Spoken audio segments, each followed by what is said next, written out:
સમજીએ છીએ નામ શું છે?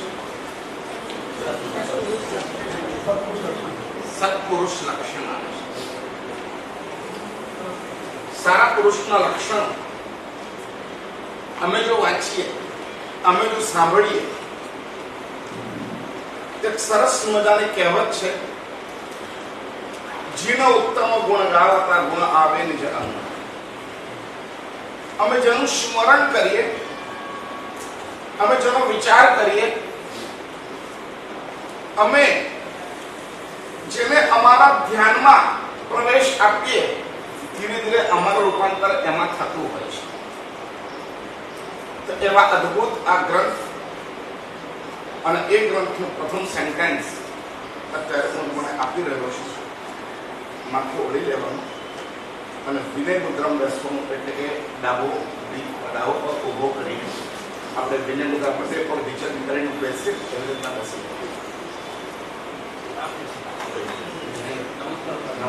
નમુક્તનામાં બેસે આવી રીતના બેસી જાઓ. પરંતુ હું વાક્ય આપું છું, લઈ લો પેનો પર વિનય મુદ્રામાં બેસી જાય, વાક્ય ઓળી લે. આ વાક્ય તમારે લખવાનું છે અને આ વાક્ય આટલું તમારે યાદ રાખવાનું છે. સુશિક્ષિત સુશિક્ષિત પરિવારો अर्चो सुशिक्षित परिवारों अर्चो सुशिक्षित परिवारों अर्चो. सुशिक्षित परिवार પૂજવા યોગ્ય છે. સુશિક્ષિત પરિવાર પૂજવા યોગ્ય છે. સુશિક્ષિત પરિવાર પૂજવા યોગ્ય છે. થાળ માર્ગાઓ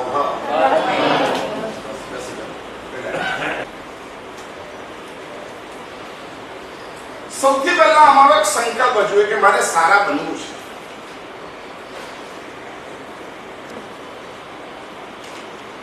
અમારો ગોલ એક નિશ્ચિત થવો જોઈએ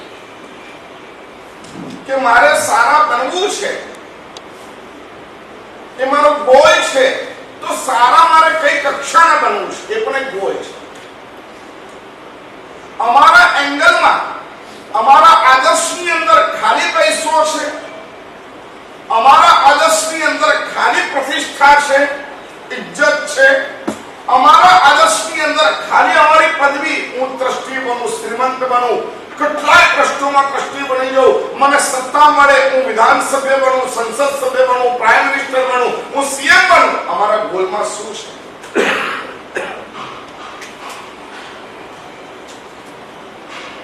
મારે બનવું છે ભગવાન. કોઈ એક વાક્ય હતું, એક સદગુરુદેવ દરેક એક જ કે તમારે દરરોજમાં આટલું બોલવાનું, મારે બનવું છે ભગવાન, મારે બનવું છે ભગવાન, મારે બનવું છે ભગવાન. આ એક અનકોન્શિયસ ની અંદર એક સેન્ટેન્સ અંદર પૂરા થઈ જાય છે.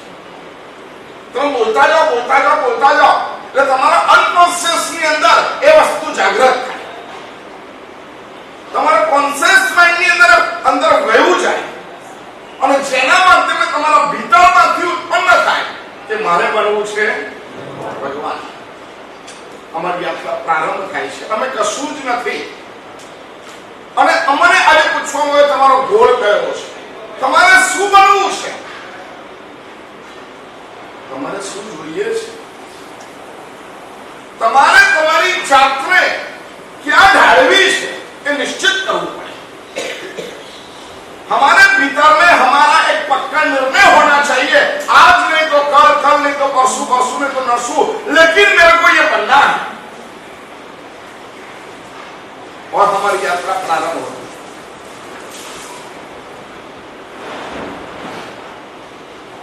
ચાલવું અને રખડવું એ બંને વચ્ચે ફરક શું? ગતિ અને પ્રગતિ વચ્ચે ફરક શું?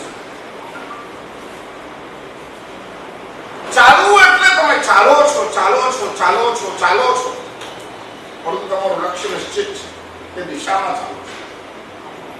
અને જે રખડે છે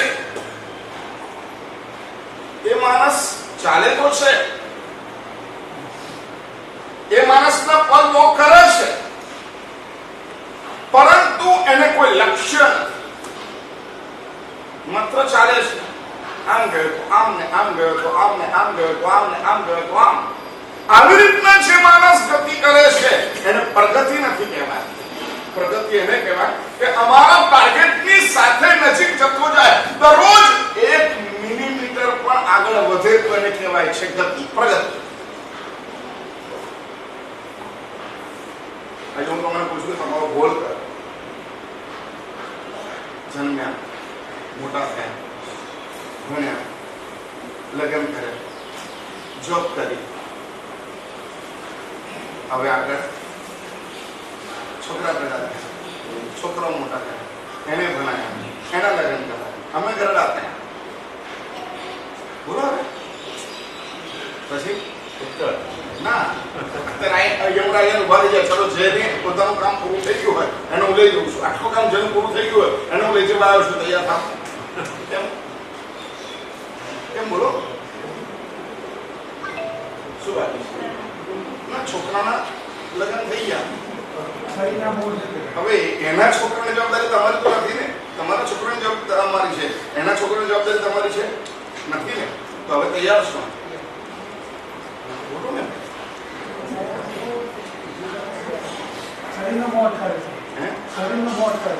એ મોટું એન્ડ નથી. એટલે જયારે જવાનું છે ત્યારે જબરદસ્તી જવાનું છે.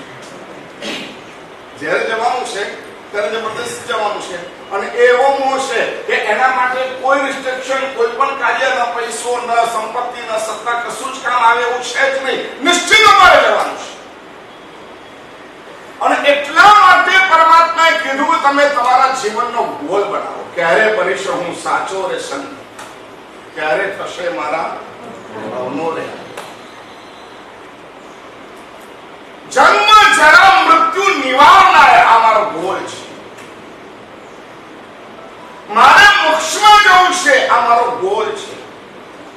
મારે સકલ કર્મોથી મુક્ત થવું છે, આ મારો ગોલ છે. કારણ કે જ્યાં સુધી કર્મ છે ત્યાં સુધી દુઃખ છે, આદિ છે, વ્યાધિ છે, ઉપાધિ છે. આ બધું કર્મને આધીન છે. અને એટલા જ માટે નાની ઉંમરમાં મને શીખવવામાં આવે નમો અરિહંતાણમ. અરિહંત પરમાત્મા માટે ઘણા બધા શબ્દો છે. તીર્થંકર શબ્દ અરિહંત માટે છે, પરંતુ છતાં પણ નૌકાની અંદર તીર્થંકર નમો તીર્થંકરાણમ નથી મૂક્યું. નૌકારની અંદર અમે એવું બોલીએ નમો તીર્થંકરાણમ, નમો આદિકરાણમ, નમો શાસનકરાણમ. આવું બોલીએ તો ચાલે કે ના ચાલે? કેમ? તીર્થની સ્થાપના કરી છે એ તીર્થંકર છે. જે અરિહંત છે એ તીર્થંકર છે. એનો પર્યાયવાચી નામ છે. હું બકુલભાઈ પણ બોલી શકું, એ ઝવેરી એમ પણ બોલી શકું, એ શ્રેષ્ઠી એમ પણ બોલી શકું, એ શાસન સેવક એમ પણ બોલી શકું. ઘણા બધા શબ્દો છે ને કે પર્ટિક્યુલર એક જ શબ્દ બોલવો પડે. બોલો પદનું મહત્વ નમો તીર્થંકરના મહત્વ તીર્થંકરે ક્યાં જેટલા સંઘની સ્થાપના કરી છે, જેટલા અરિહંત છે એ બધા તીર્થંકર છે. જેટલા અરિહંત છે એ બધા તીર્થંકર છે. તો નમો તીર્થંકરાણમ કેમ નથી અને નમો અરિહંતાણમ કેમ છે? નમસ્કાર મહામંત્ર માટે પણ અદ્ભુત ગ્રંથો છે. ખાલી નમો અરિહંતાણમ એના 1000 અર્થો, ખાલી નમો અરિહંતાણમ એના 1000 અર્થો આચાર્ય મુનિ સુંદર સુરી મહારાજે રચેલા છે. એમાં અત્યારે 108 અર્થો તો મળે છે. નમો અરિહંતાણમના કેટલા અર્થો? 108 અર્થ આજે મળે છે, પણ બધા અર્થો બિલકુલ પરફેક્ટ છે. અરિહંતા ત્યાં જ અટકે છે. એ નમસ્કાર મીમાંસા, નમસ્કાર સ્વાધ્યાય, નમસ્કાર કલ્પોની અંદર નમસ્કાર મહામંત્રનું પ્રથમ પદ નમો અરિહંતાણમ જ મૂક્યું છે. નમો તીર્થંકરાણમ નહીં. કારણ એક જ છે કે અમને ઇન્સેસ કરે છે.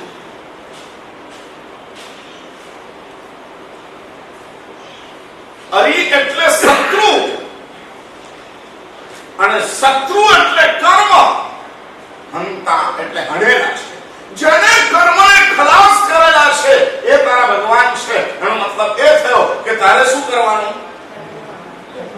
તારે શું કરવાનું? શત્રુને હણવાના. શત્રુ કોણ છે? કર્મ છે. તારે કોને હણવાના? અમારી અંદરમાં એક જાગરણ પેદા કરે છે। મારે મારા શત્રુને ખતમ કરવા છે।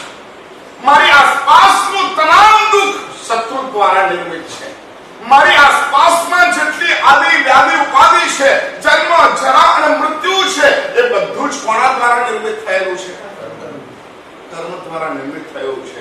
નમો અરિહંતાનમ જ્ઞાનાવરણીય દર્શનાવરણીય વેદનીય મોહનીય આયુષ્ય નામ ગોત્ર અને અંતરાય એ બધા જ કર્મોને એક ઝાપટો લાગે નમો અરિહંતાનમ બોલીએ। સકલ કર્મના ક્ષય માટેનું એક સબળ કોઈ શસ્ત્ર હોય તો નમો અરિહંતાનમ છે। અને એટલા જ માટે અમે નિશ્ચિત કરવામાં આવે છે, અમારો ગોલ નક્કી કરવામાં આવે છે, અમારે શું કરવાનું, અને એ ગોલમાં આવે કે મારે સકલ કર્મોનો ક્ષય કરવો છે અને એની શરૂઆત મારા સંસ્કારોથી કરવી છે। સુશિક્ષા એટલે ડિગ્રીધારીની વાત નથી। ડિગ્રી મેળવ્યા લીધા પછી એ માણસમાં અહંકાર આવી જાય અને મા બાપને કશું ગણે નહીં। મા બાપ મોબાઈલ લઈને જાય ને, જ્યારે મારો મોબાઈલ કેવી રીતના ચલાવવાનો મને ખબર નથી, તારો છોકરો તો એવું સમજે જાણે હું એટલો બધો હોશિયાર છું કે મારા બાપ તો કશું જાણતા જ। છોકરાને ભણાયા પછી છોકરામાં એ મેખડ આવે ખરી કે મારા કરતા હું ગમે તેટલું ભણીશ છતાં પણ મારા કરતા મારા માતા પિતા ઊંચા જ છે, આવી મેખડ આવવાની ખરી? કોઈ શિક્ષણનો એક ક્લાસ એવો છે કે તમે જે ડિગ્રી લો છો એ ડિગ્રી લીધા પછી પણ તમારે યાદ રાખવું પડશે કે તમારી હયાતી, તમારું અસ્તિત્વ તમારા માતા પિતાથી છે। એ બરાબર છે? એટલે શું થાય છે? છોકરો ભણતો મોટો થઈ જાય અને મોટો ભણતા ડિગ્રી મળી જાય અને ત્યાર પછી કદાચ સારી જોબ લાગી ગઈ અને વધુ પૈસા કમાતો થઈ ગયો, એટલે એ માણસ શું સમજે છે? શું સમજે છે? બોલો।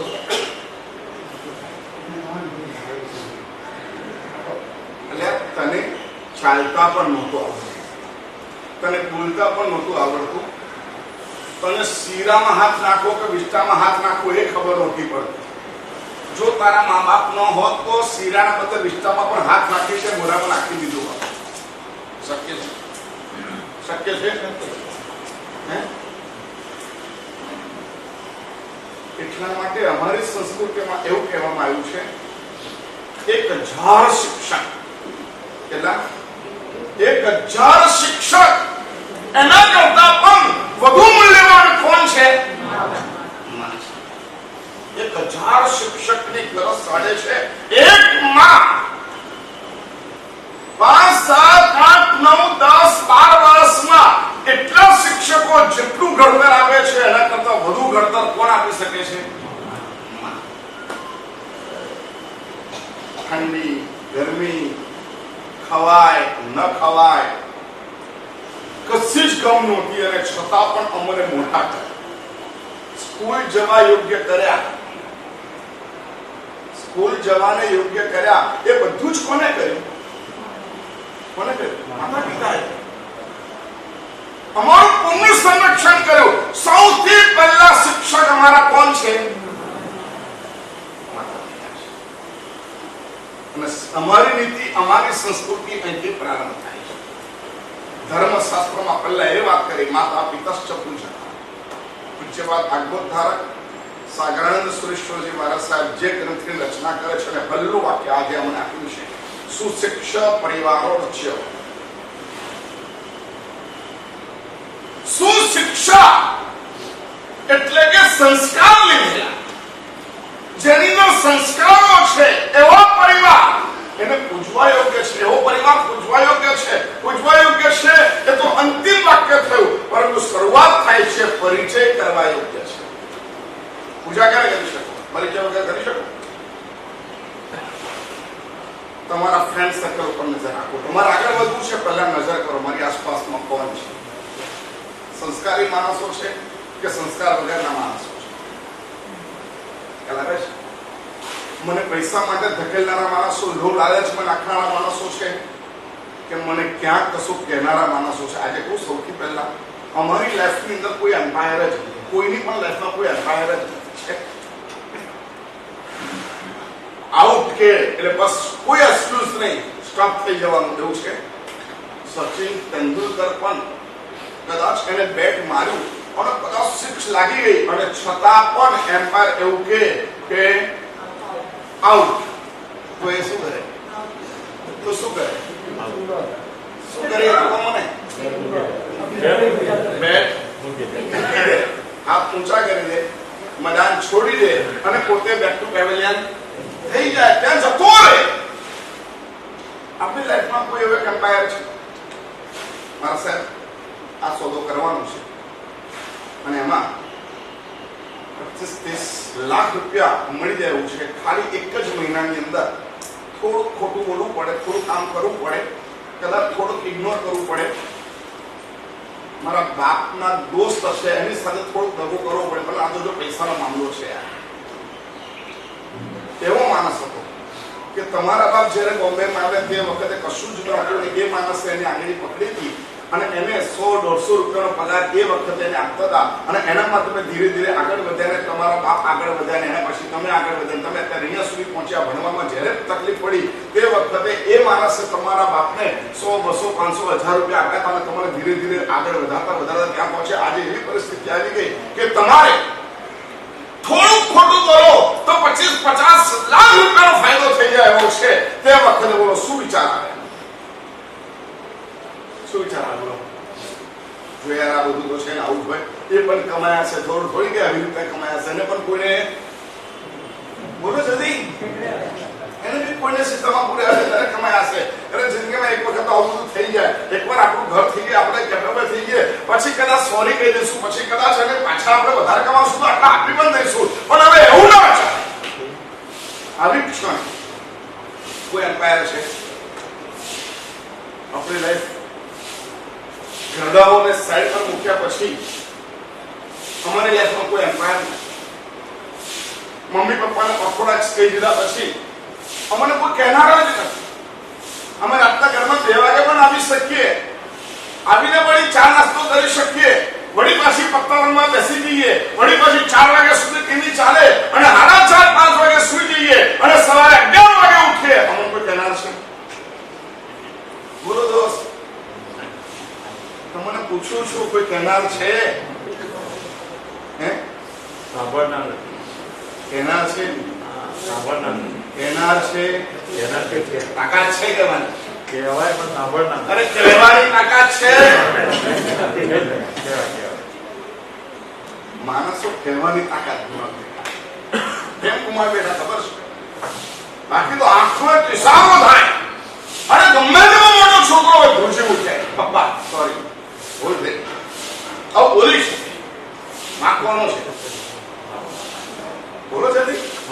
આમ ખખડાવીને બોલી શકાય એવું ચારિત્ર આપણી પાસે છે, એવું ચરિત્ર આપણી પાસે છે, એવો કોન્ફિડન્સ આપણી પાસે છે. આપણી પાસે શું છે? આપણને પૈસાનો લોભ છે. ગમે એની બે છોકરો પૈસા લઈને આવ્યો, સારું ઘર આવ્યું, બહુ સરસ છે. સ્વાભિમાની માણસો છે ને પેલા પૂછે કેવી રીતના લાવે? બોલ. વાલ્યા લૂંટારાના પણ માતા પિતાને પત્ની એવું કીધું, જો આ વસ્તુ યાદ રાખ, તું લાવે છે ને અમે ભોગવીએ છીએ, પરંતુ યાદ રાખ એની સાથે તું જે પાપ લાવે છે તારા ખાતે સુખ છે અમારા ખાતે.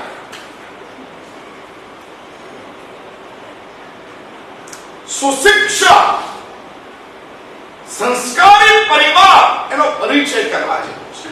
સંસ્કારી પરિવારની સાથે હળીમળી જવા જેવું છે. સંસ્કારી પરિવાર સાથે એની પૂજા કરવા યોગ્ય છે. આવો મારા ઘરે આવો, તમે બહુ ઉત્તમ માણસ છો.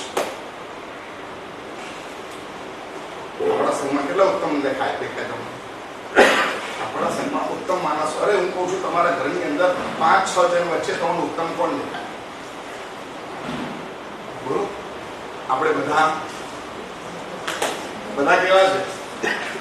બધા ઉત્તમ છે કે તો બધા આપણા જેવા જ છે. અને કદાચ સારું કહેવાય તો હું સારી છું, સારા કહેવાય તો હું સારો છું. હું દરેક વસ્તુ ચોખ્ખી કહી દઉં છું. આવું માણસો બધા જ બોલતા હોય, આવું માણસો બધા જ બોલતા હોય. સંસ્કારી પરિવાર એ અમારી ધરતી છે. સાગરજી મારા ધરતીમાંથી પ્રારંભ કરે છે. મોક્ષનું ફળ જોઈએ છે, પહેલા ધરતી કેવી છે એ યાદ રાખ. જો સારી ધરતી હશે તો એમાં થયેલું બિયારણ ઉગી નીકળશે અને એમાં ફળ લાગશે. મોક્ષનું ફળ છે, પરંતુ સંસ્કારી પરિવાર એ શું છે? ધરતી છે. એની અંદર જ કેટલા બધા ઘરે અમે લોકો જઈ આવ્યા ખબર છે? તમે જે ઘરો જોયા નથી, સાંભળ્યા નથી, એ બધા ઘરે અમે જઈએ. આજે સવારે 1.5-2 કિલોમીટર દૂર જઈ આવ્યા. એ લોકો એટલા બધા ખુશ થઈ જાય. અને લગભગ 150 ઘરથી વધારે અમારા ઘરની ફિલ્ડિંગ થઈ. પણ કેચ કેટલા થયા? બોલો જલ્દી. કેટલા બોલ રમ્યા ખબર છે? કેટલી ઓવર પૂરી થઈ ગઈ? એક દિવસની 6 માર ચડીએ ને એટલે 1 ઓવર કહેવાય. 6 માર ચડીએ એટલે 1 ઓવર કહેવાય. કેટલી ઓવર થઈ ગઈ? 40-50 ઓવર થઈ જાય, મેચ પૂરી થઈ જાય. 50 ઓવરે મેચ પૂરી થઈ જાય. આટલી ઓવર કર્યા પછી પણ અમે કેટલા સ્કોર કરી શક્યા? સિદ્ધિ તકમાં કેટલા નામ આયા એ અમારો સ્કોર છે. કેમ હસી પડ્યા? આજે કઈ દીધી છે? બોલો. આજે કઈ દીધી છે? છઠ. ક્યારથી ચાલુ થવાનું? હા, સાતમ ક્યારે આવે? દર મહિને આવે. હું દર મહિને આવે ને, પણ સિદ્ધિ ચાલુ કરવાની સાતમ ક્યારે આવે? મજબૂત થઈ જાવ, સ્કોર બનવો જોઈએ. 50 અમારી ઓવર પૂરી થાય. કેટલા રન, કેટલા બોલ નાખી દીધા. અને એની સામે આટલો બધો સ્કોર રમ્યા પછી અમારી પાસે કંઈક તો ઉપલબ્ધ થવું જોઈએ ને, મેચ જીતવી જોઈએ કે નહીં? તો હા તો બોલો. કોણ જીતે? પાકિસ્તાન કે ભારત? કોણ જીતવું જોઈએ? ભારતમાં કોણ છે ને પાકિસ્તાનમાં કોણ છે? બરાબર છે. ભારતમાં કોણ છે ને પાકિસ્તાનમાં કોણ છે? જે મનના કયા પ્રમાણે રહે એ પાકિસ્તાન. અને ભગવાન ઉપર અને ગુરુ મહારાજ ઉપર વિશ્વાસ રાખીને કામ ચાલુ કરે એ કોણ?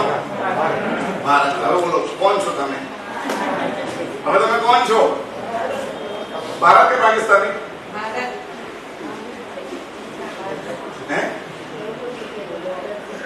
હા, ઇન્ડિયા. ઓલિમ્પિકમાં ગોલ્ડ મેડલ લેવાની હતી, એના બદલે સિલ્વર લઈ લીધો. તો નરેન્દ્ર મોદી ફોન કરે, અમને બહુ ગૌરવ છે. બરાબર ને? ચલો ચાલશે. તમે આખો સિદ્ધ પૂરો નહીં કરો તો ચાલશે. ખાલી 3 બારી કરવાની બસ. કેટલી બારી કરવાની? 3 બારી. ગોલ્ડન નહીં મેળવો તો ચાલશે. આ સિલ્વર. હા,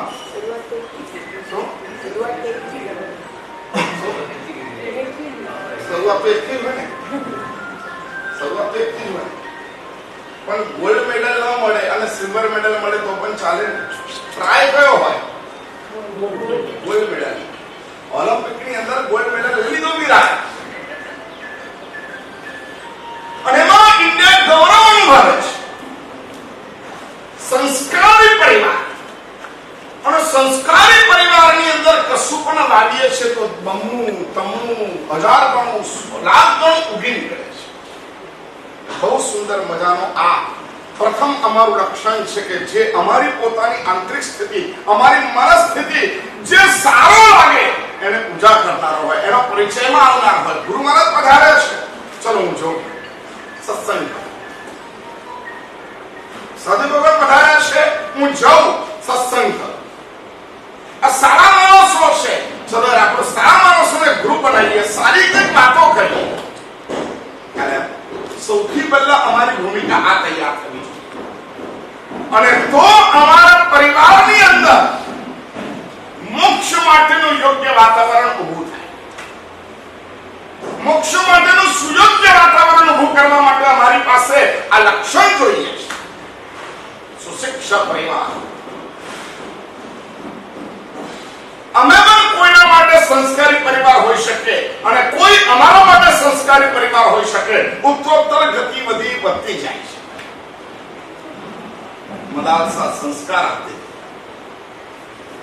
મહિનાને એની માતાએ સંસ્કાર. બહુ મજાની ઘટના છે. મહિના જેટલી ઊંચી છે ને એની માં એના કરતા સવાઈ છે. સામે પૂરે ચાલીને એને મહિનાને શિક્ષિત કરી છે. અને એક જ વ્યક્તિ જ્યારે મહિના ઉંમરાણા સાથે ખચ્ચર પર બેસીને એક જ વ્યક્તિ સ્વસ્થ હતી. એક જ વ્યક્તિના ચહેરા ઉપર કોઈ બદલાવ ન હતો. એ કોણ હતી? એની માં. આજે પોતાની દીકરી એક કોડિયાને પરણે ખચ્ચર ઉપર બેસીને ગામમાંથી પસાર થતી હોય, કોઈ માને ગમે? અરે દીકરી ઘરે આવી હતી અમદાવાદમાં, પપ્પા મારે એની સાથે લગ્ન નથી કરતા. કારણ કે ગુટકા ખાય છે. શું કીધું? અને તે વખતે આખા પરિવારે ભેગા થઈ કીધું, ભાઈ ગુટકા તો નોર્મલ વસ્તુ છે, ગુટકા તો બધા ખાય તો આમાં નાના પણ ના, મારે ગુટકા વાળા વ્યક્તિ સાથે મારે લગ્ન નથી કરવા. મારે એની નજીક રહેવાનું, એના મોઢામાંથી વાસ આવે અને આ કેન્સર થાય અને કદાચ 2-3 વર્ષે હું વિધવા થઈ જાઉં તો શું? બધા છોકરીઓ શું કે બોલો જલ્દી. હે શું પણ નોર્મલ શું છે બોલો? કોમ્પ્રોમાઇઝ ત્યાં સુધી તમે પહોંચી ગયા છો. એટલે જૈન તો છે ને, થાનક પાસે તો થાનક પાસે, તેરાપંથી તો તેરાપંથી, જે હોય ત્યાં. પરંતુ એ જૈન તો છે ને હવે એનાથી પણ આગળ વધી ગયા. તમે લોકો બોલો જલ્દી. ક્યાં આગળ વધ્યા? હે ગુજરાતી તો છે ને, ભલે વૈષ્ણવ વાળી એનાથી પણ આગળ વધી ગયા. એનાથી આગળ વધી ગયા. શું બોલો? હિન્દુ તો છે ને, ભલે ને પછી કોઈ પણ હોય, ત્યાંના પણ હોય, બંગાળી પણ હોય, સાઉથ ઇન્ડિયન પણ હોય, અને આગળ વધીને કોઈને ક્યારે કન્નડી હોય, કઈ પણ હોય, કાંઈ સાહેબ હિન્દુ તો છે. અને બહાર નીકળ્યા પછી અહીં સુધી પહોંચ્યા પછી એને મુસ્લિમ કેટલા દૂર રહે? અહીં સુધી પહોંચ્યા પછી મોમેડન કેટલા દૂર રહે? અને પાછા વકીલાત થાય, સાહેબ એવું નથી બધા મોમેડન એક સરખા ના હોય. અને તારી પાસે બીજું બોલવાનું છે શું? તારે આવી રીતના કોમ્પ્રોમાઇઝ કરવું પડે. આ દીકરીએ ના પાડી, હું કોઈ પણ સંજોગોમાં ગુટકા ખાઈ જતે આવી જાઉં, પરંતુ પૈસા સારા છે. ના પાડી, જિદ્દી લાગી, લગ્ન કેન્સલ એટલે એન્ગેજમેન્ટ કેન્સલ થયા, બીજાની સાથે લગ્ન થયા. હકીકત દીકરી સાચી પડી. 2.5 વર્ષે એને કેન્સર આવ્યું અને 1.5 વર્ષ સુધી રીવાયો અને પછી એક્સપાયર થઈ. 3.5 વર્ષનો મામલો પૂરો થયો. દીકરીને એટલો આઘાત લાગી ગયો, ઘરવાળા બધા એને એટલા ટોણા માર્યા. શું વાત કરો છો યાર? મને ખરાબ દેખાય એ પણ મારે ખરાબ નહીં બોલવાનું. તું સમજતી નથી, કોમ્પ્રોમાઇઝ કરતી નથી, આમ છે તેમ છે બોલતા ગયા. 3.5 વર્ષ થયા એને રિજેક્ટ કરતા ગુરુ ન મળ્યું. લોકો એના પર ગમે તેમ બોલતા થઈ ગયા. અને આ જયારે રિઝલ્ટ આવ્યું ત્યારે ઘર વાળા કીધું તો સાચે નીકળે, બહુ સારું થયું. જે થયું એ સારું થયું. અને બરાબર એના 3જા દિવસે એક સારા ઘરનો માંગો આવ્યો, એને હાથ ના કહી દીધી, હવે મારે કશું નથી કરો, ભગવાને મને સંસાર બતાવી દીધો, મારે રિક્ષા લેવી છે. રિક્ષા લઈ લીધી. આજે રિક્ષામાં જીવી ગયા છે.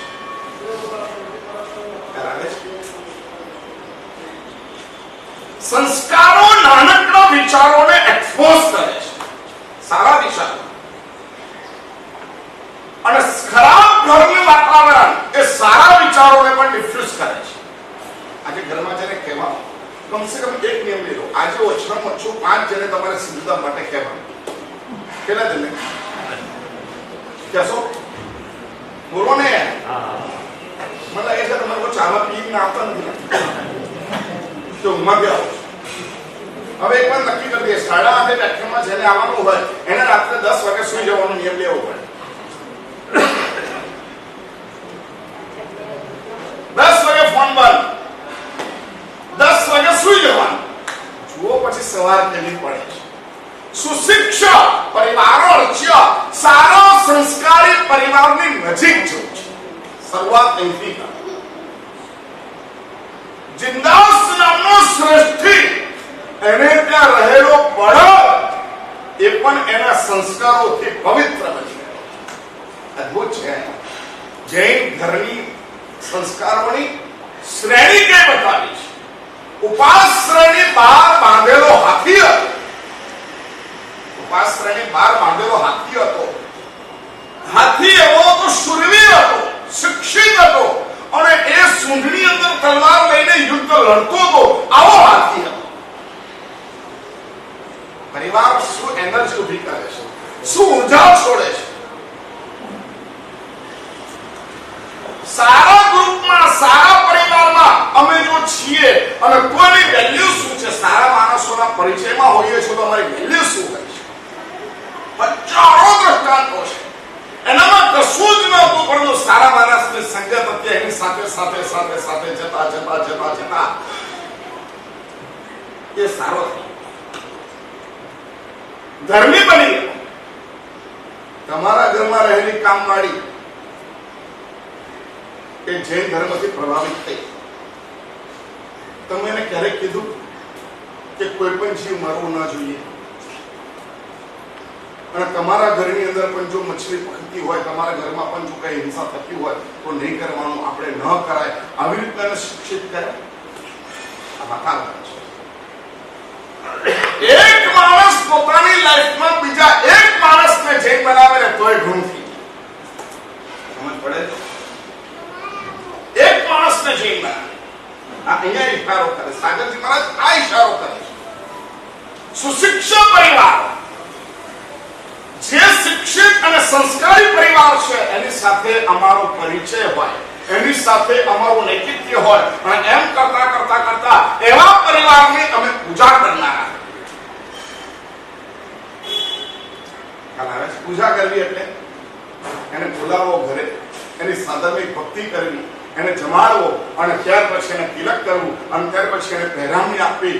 અને પરમાત્માએ વિજય શેઠ માટે વાત કરી, કેટલા સાધુ સાથે ભગવત પર તું ઓરાવે અને એક વિજય શેઠને જમાડે તો તને એના કરતા વધારે પુણ્ય મળી જાય.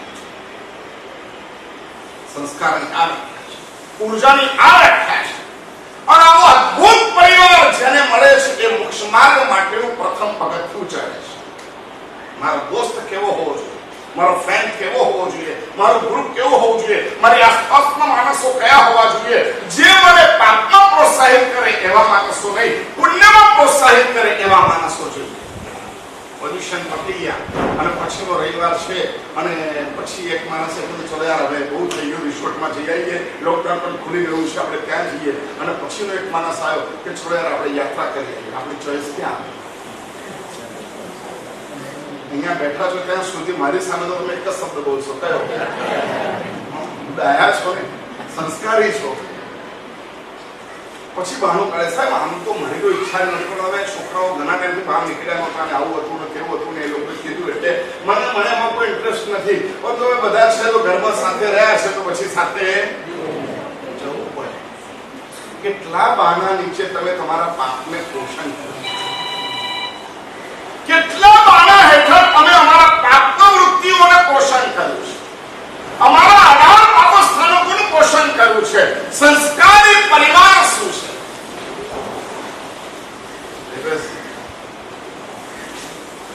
कल परिवार शब्द के ऊपर मैंने खुद सोचा, मैंने कहा परिवार किसको कहते हैं?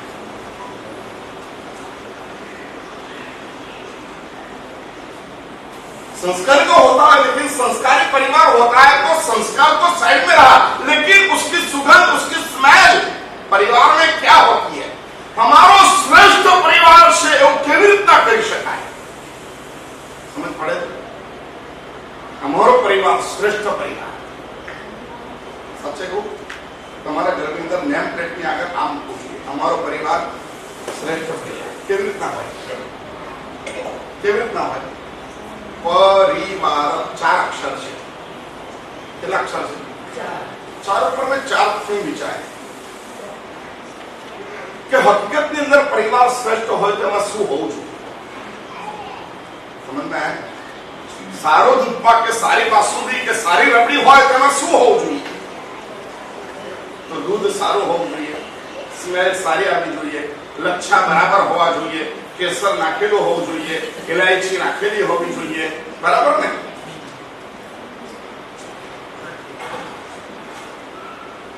આ બધું બરાબર નાખેલું હોય, બદામ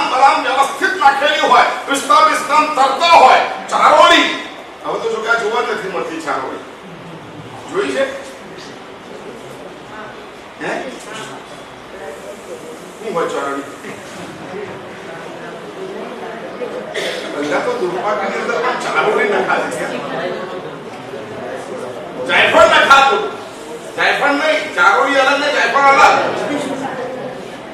મને તો એવું લાગે છે તમે લોકો રસોઈ પણ બનાવતા મારે શીખવાડવી પડશે ટેસ્ટી ફૂડ કેવી રીતના બનાવો અને શું એનો ટેસ્ટ હોય અને અમારે શું છે કે આ બહુ પ્રેક્ટિસ થઈ હોય ગુજરાતી દક્ષિણ ગુજરાતી પણ જોઈએ ઉત્તર ગુજરાતી પણ હોય પછી મધ્ય ગુજરાતના પણ હોય પછી ઝવેરીઓ પણ હોય સુરતીઓ પણ હોય વડી ભાષા મારવાડી પણ હોય મેવાડી પણ હોય કેવા કેવા ગામના લોકો હોય બધા અલગ અલગ અલગ અલગ અલગ ટેસ્ટ લઈને દરરોજ આવીએ અમારી કોચરી એટલે આ કેટલો ટેસ્ટ વાળી હોય કેટલા ટેસ્ટ વાળી હોય બોલો એટલે અમને ખબર હોય કે આ લોકોની દાળ કેવી હોય આ લોકોનું શાક કેવું હોય આ લોકોની રોટલી કેવી હોય આ મીઠાઈ કેવી હોય અને તમને ખબર ન હોય એટલી વધારે ખબર અમને હોય ને લેવા જેવી દીક્ષા એટલે ખાવા માટે લેવા જેવી સલા દરરોજ શું એકું મોગલભાઈ કંટાળી નથી ગયા હે અહીં આયા પછી અમે જેટલા ઘરનું ખાઈ લીધું એવું તમે જિંદગીમાં નહીં ખાઈ ગયા છો તમને જો દીક્ષાનું મુહૂર્ત કાઢો તો બધા વાયનું જમવા માટે બોલાવે એ વાયનું જમવા બોલાવે ને તોય શું હોય ખબર તમને શું ભાવે એ બનાવે અમે પૂછે મા સાહેબ શું તમે ક્યાં ના છો હું બનાવીએ અમે કીધું નહીં ભાઈ તમે જ્યાં ના છો એ બનાવો અમારા જેવું આવડે નહીં અને તમારું જો ઓરિજિનલ હોય ખાવા મળે સંસ્કાર કોને કરે એમાં પરિવાર શબ્દ છે પરિવાર ઉપરની એક થીમ ઊભી કરી અને એમાં એટલે સુગંધ કઈ કહેવાય મીઠાશ કઈ હોય જો અમારો પરિવાર એ શ્રેષ્ઠ પરિવાર છે અમારો પરિવાર એ બુનિયાદ પરિવાર છે અમારો પરિવાર એટલે પ્રભુનો પરિવાર છે અમારો પરિવાર એટલે ગુરુનો પરિવાર છે અમારો પરિવાર એટલે ધર્મનો પરિવાર છે અને એટલા માટે અમારો પરિવાર કેવો છે વિરાજભાઈ શ્રેષ્ઠ છે એમાં શું હોય મેં કલ્પના કરી શ્રેષ્ઠ પરિવાર કીધો સાગરજી મહારાજે શ્રેષ્ઠ પરિવારમાં શું હોવું જોઈએ શું હોય તો પૌ પરથી પરંપરા બરાબર યાદ રાખજો પૌ પરથી પરંપરા જે પરિવાર પોતાની પરંપરાને રિસ્પેક્ટ કરનારો નહીં આપણા ઘરમાં આવું ચાલે છે આપણા ઘરમાં આવું હોય આદરા બેસે એટલે કેરી ના ખાવા ચોમાસું બેસે એટલે આવી રીતના આપણે ત્યાં રહેવાનું આપણી પરંપરા છે બાપ દાદા કરતા હતા સમજણ વગર પણ પરિવાર પરંપરાને ફોલો કરનારો હોય અંધશ્રદ્ધા નથી એ અમારું દિમાગ નથી ચાલ્યું એ વિજ્ઞાનને અમે નથી કરી શક્યા એટલે અમને ખબર નથી પડતી બાકી એ શ્રેષ્ઠતમ વિજ્ઞાન છે પરંપરાને મેન્ટેન કરી સવારે અહીંયા ઉપર અમારે ધોવાનો ને સાથીઓ કરવાનો અમારી પરંપરા છે તુલસીએ દીવો કરવાનો પાન્યારે દીવો કરવાનો આ અમારી પરંપરા છે એનું વિજ્ઞાન ખબર ન હોય છતાં પણ જે ઘરની અંદર આવી પરંપરા મેન્ટેન થતી હોય એ સૌથી પહેલો શ્રેષ્ઠમાં પહેલો નંબર આવે છે સમજ પડે છે ભાઈ આ દિવસે અમારા ઘરમાં નૈવેદ્ય થાય છે આ દિવસે અમારા ઘરમાં અમારી કુલ માતાની પૂજા થાય છે એમાં અમે લાપસી ચડાવીએ છીએ એમાં અમે આ ચડાવીએ છીએ મને કોઈને નથી ભાવતું અને બધું ડેઢ છે છતાં પણ અમે ત્યાં વડા ચડાવો વડા ચડાવીએ કંસાર ચડાવવાનું કંસાર જ ચડાવીએ લાપસી ચડાવવાની હોય તો લાપસી ચડાવીએ એ દિવસ અમે કરીએ એ શું છે અમારી ફાગણ ચોમાસી બેસી ગઈ હવે ભાજી પાલો ન ખવાય એ શું છે અમારી આટલા ગામની જ્ઞાતિ છે એ જ્ઞાતિની અંદર જ અમારે સંપન્ન વગેરે બધું થાય એ શું છે પરંપરા છે પ્રાર્થના સભામાં જવું તો અમારે આવો જ કપડા પહેરવા એ શું છે પરંપરા છે સ્મશાને જઈએ તો અમારે આવી રીતે જવાનું એ શું છે બોલો પરંપરા છે બરાબર વાસી ન ખાવ દ્વિદળ ન ખાવ વિજ્ઞાનની ખબર ન પડે તો પણ આ સંસ્કૃતિમાં આવે છે આ સંસ્કૃતિમાં આવે છે કે અમારે આવી રીતનો આહાર ન કરવો રાત્રે અમારા ઘરે ન ખવાય શું વિજ્ઞાન છે લાઈટો થઈ ન થઈ આ બધું પછી વાત પરંતુ આ શું છે અમારી પરંપરા જે ઘરમાં પરંપરાનું માન હોય પરંપરાનો સત્કાર હોય બાપ દાદાઓનું સન્માન હોય ભલે એક્સપાયર એક્સપાયર થઈ ગયા હોય છતાં પણ એનું સન્માન હોય. અત્યારે તો બાપ જીવતો હોય બેઠો હોય ને તો બૈરાના નામ અહીંયા નામ લખાય. તમે કદાચ 2 લાખ રૂપિયા ખર્ચ્યા, નામ શું લખાવાનું? બોલો. પોતે હયાત હોય ત્યાં સુધી પોતાનું નામ લખાવાનું નહીં. કોનું નામ લખાવાનું? કોનું નામ? કેમ ભાઈ? એના વિજ્ઞાનો છે, એ વિજ્ઞાન કહીશું શું છે વિજ્ઞાન. પરંતુ પહેલી વાર બહુ પરથી શું લેવાનું છે? પરંપરા. અમે પરંપરાને પૂછનારા માણસો છીએ. જે પરિવારની અંદર પરંપરાને બાપ દાદાઓનું સન્માન છે, એની પરંપરાઓનું સન્માન છે, એ પરિવારની અંદર સુગંધનું પહેલું કચ્છું મળે. ત્યાર પછી રીત એટલે રિવાજ. ગોળધાણા કર્યા ને કર્યા. આ શું છે? સવાર રૂપિયો આપ્યો એટલે આપી દીધો, બસ પતી. એની બે એને ટકાવવાની કોશિશ કરતા. લગ્ન કર્યા તો કર્યા. સુખ છે દુઃખ છે, હવે રહેવાનું સાથે. આ શું છે?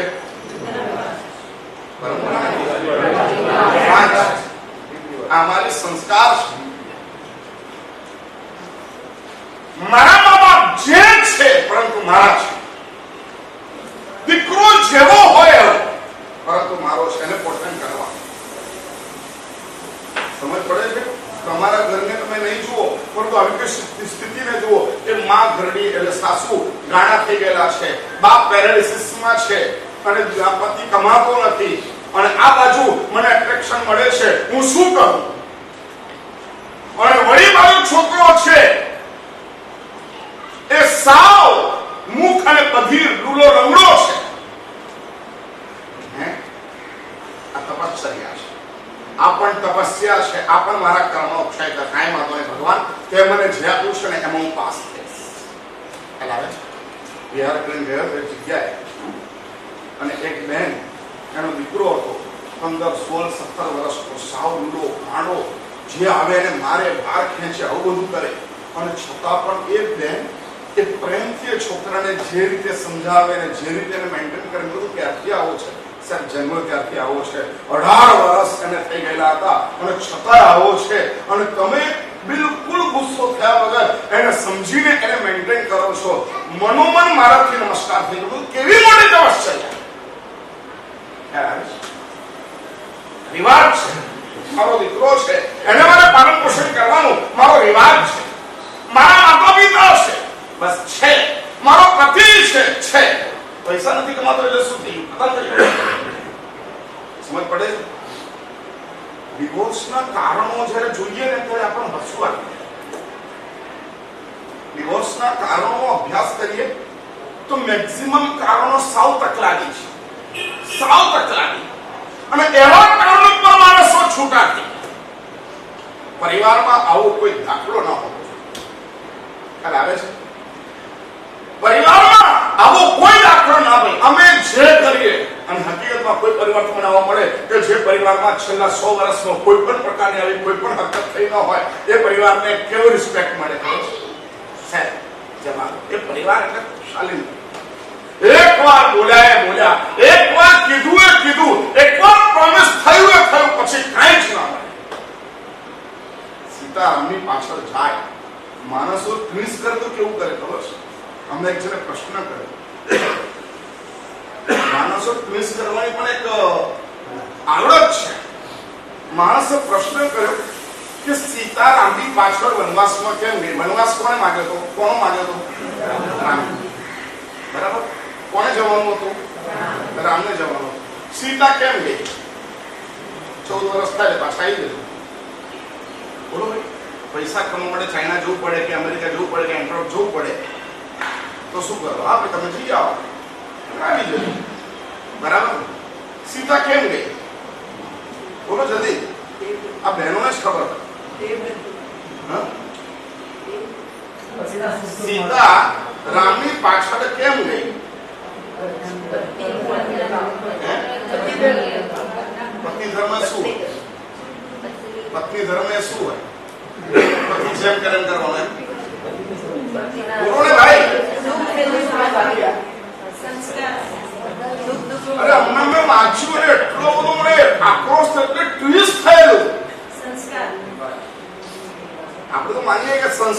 પતિ પરમેશ્વર છે, પરમેશ્વર કેમ કહેવાય, શા માટે એને ફોલો કરવાનું, એ બધાની પાછળનું કારણ છે અને વિજ્ઞાન છે.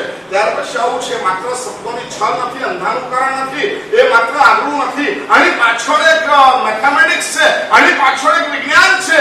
શા માટે સ્ત્રી પુરુષને ફોલો થાય અને કઈ હદ સુધી ફોલો થાય,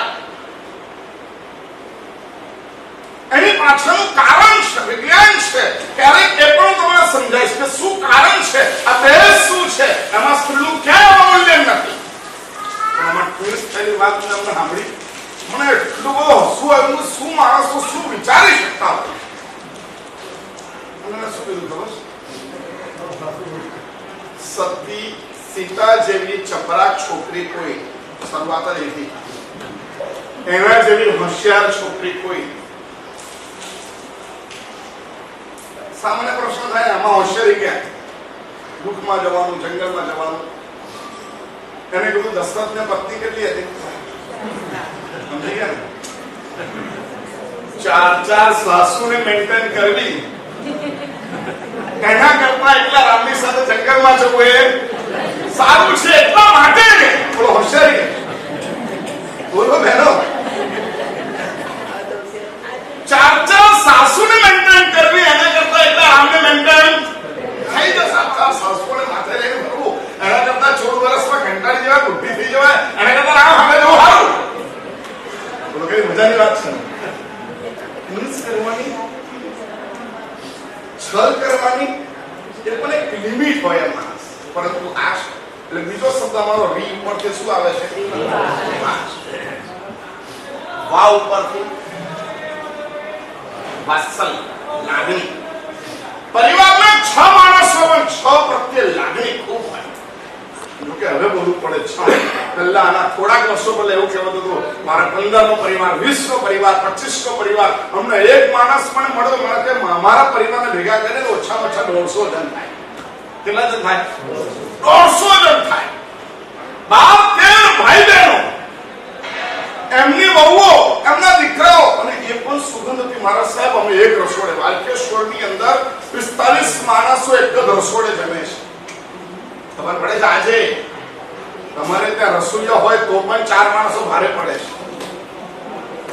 અને આ વાત્સલ્ય ઘરના એકબીજા માટેની ફિલિંગ્સ હોય, કર્તવ્ય નહીં. મને પેટમાં દુખે છે, પત્નીએ કીધું મને આમ થાય છે, તેવું થાય છે. એક કામ કરો, મેં ડોક્ટરને ફોન કરી દઉં છું, 10:30-11 વાગ્યાની અપોઇન્ટમેન્ટ મળી છે, જઈ આવજે, ડ્રાઈવર છે, જઈ આવજે. અને નીકળી પડે. ઇમોશન્સ, લાગણી, વાત્સલ્ય. પરિવાર શ્રેષ્ઠ એ બની શકે જેમાં પરંપરાનો નિર્વાહ હોય, જેમાં રીત રિવાજોને આદર હોય, જેમાં એકબીજા પ્રત્યેની લાગણી ખૂબ જ હોય. સમય થયો છે. ચોથો અક્ષર કયો છે? આના ઉપર તો છે ને શિબિરોની શિબિરો થઈ જાય એટલું બધું કહી શકાય એવું છે. એટલું મજાનું આ વાક્ય છે. ગમ્યું આ વાક્ય? બોલો, પહેલું વાક્ય કયું છે? પરિવાર અર્ચ્ય. જે સંસ્કારી પરિવાર છે એનો હું પૂજક છું. અને મારા ઘરને મારે સંસ્કારી બનાવવું છે, જ્યાં પરંપરાનો સન્માન હોય, રીત રિવાજો પ્રત્યે આદર હોય, જો અરસપરસ વાત્સલ્ય અને લાગણી હોય, અને એટલે રક્ષણ, એકબીજાના રક્ષણ કરવા માટે કાયમ ઉભેલા હોય. હું છું નાનો ભાઈ આવ્યો, આજે નુકસાન 25 લાખનું નુકસાન થયું. કાંઈ વાંધો, હું બેઠો છું. મોટો ભાઈ છે, પિતાજી છે, દીકરો છે, નાની વહુ છે, પરંતુ આખા ઘરમાં એકબીજાનું રક્ષણ કરવા માટે સદાય તત્પર હોય. ઠીક છે, કાંઈ વાંધો નહીં, ચલાવી લઈશું. આમ છે, કાંઈ વાંધો નહીં. આખું કરીને તમે રાત્રે આવ્યા, સાંજે આવ્યા, અને ઘરમાં કોઈ રસોઈ તૈયાર નથી હોય. ત્યારે કેવું લાગે? કેમ હજુ રસોઈ તૈયાર નથી, આમ નથી, તેમ નથી. એ પરિસ્થિતિ હોય ને પણ તરત તમને કહી દે કે ના, આજે જરા પગ લપસી પડ્યો હતો અને ખૂબ આટલું છે, ઊભું થવાતું નહોતું, એટલા માટે આવું થયું છે. ફોન ન કરાય, વળી પાછું તાંગડી એવું જ આવે.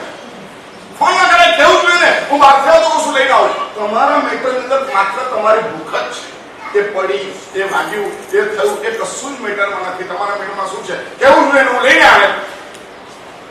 લઈને આવે તો બધી વાત કેવું જોઈએ હું પડી ગઈ છું તો એ કરે શું બોલો જલ્દી કે બોલે જશું અહીંયા કેવું જોઈએ તો બહારથી લઈને આવે તો એને કહી દીધું હું પડી ગઈ છું મને લાગ્યું છે આવું કે તો તમારા મગજમાં અંદર આ વાક્યમાં શું બોલાય છે તો હું શું કરે ખાવાનું લઈને આવે એટલે તારા માટે મહત્વનું શું છે આ માણસ પરિવાર માટે નિષ્ફળ છે રક્ષણ જે રક્ષણ કરી શકે બીજા માટેનું આને કહેવાય છે પરિવાર ક એટલે વી એટલે વા એટલે ર એટલે આવો જે પરિવાર છે શિક્ષિત અને સંસ્કારી પરિવાર છે જેમાં સુગંધ મહેકે છે અને આવા પરિવારની હું પૂજા કરું છું આવા પરિવારની હું નજીક આવું છું અને આવો પરિવાર એ મોક્ષ માર્ગ માટેની ધરતી બને છે પૂજ્યપાદ આજ્ઞાધારક સાગરાનંદ શ્રેષ્ઠજી મહારાજ સાહેબે એક 13 ગાથાનું નાનકડો આ ગ્રંથ અદ્ભુત રીતે છણાવટ કર્યો છે